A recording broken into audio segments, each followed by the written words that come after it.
Colder, but bass were biting. Headed out to Bethany Lakes Saturday evening, March 19, 2016, and ended up taking the bass casting rod and some Senkos. We had gone earlier in the morning with some fishing flies, but it was way too cold as well as windy.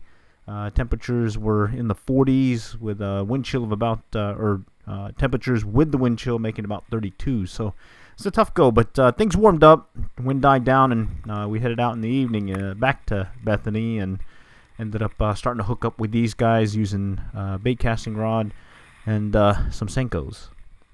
And you can see here that example of the retrieve we're using.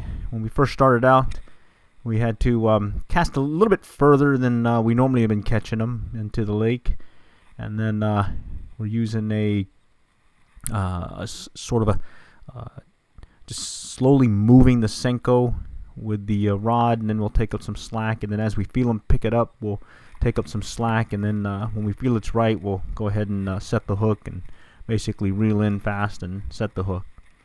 So this is our second one that's coming in. Not bad here.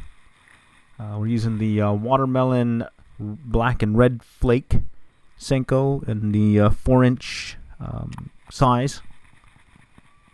There's one where we had to switch the pattern. We figured out the pattern. In this case, it changed when we had to tighten up on our line. We were working on a backlash that we had, and once we got the backlash completed and cleared, we noticed that the line kind of tightened a little, and sure enough, there was a bass on there.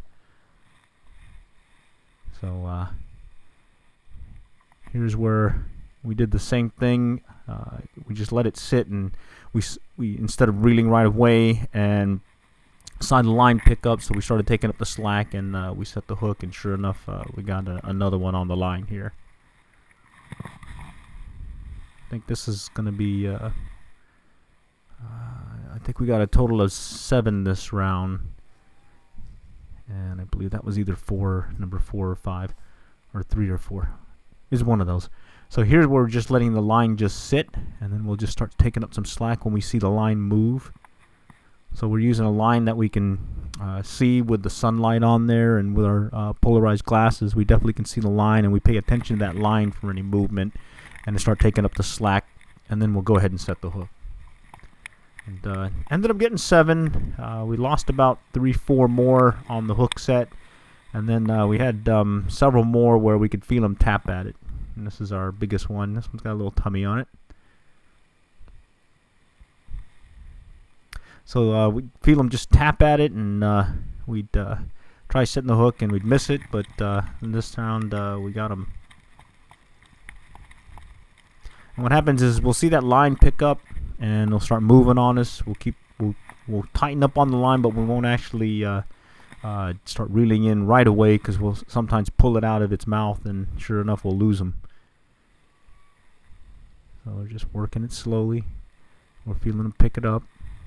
Get ready to start taking up the slack here. And there you can definitely feel them pull. You can see the twitch on the rod, and we set the hook by just reeling in fast, basically. And usually we get them on the hook, or to stay on the hook. If we pull too soon, it ends up pulling the Senko out of its mouth. Cool stuff. All right, till next time, we'll catch y'all later, and good luck and good fishing.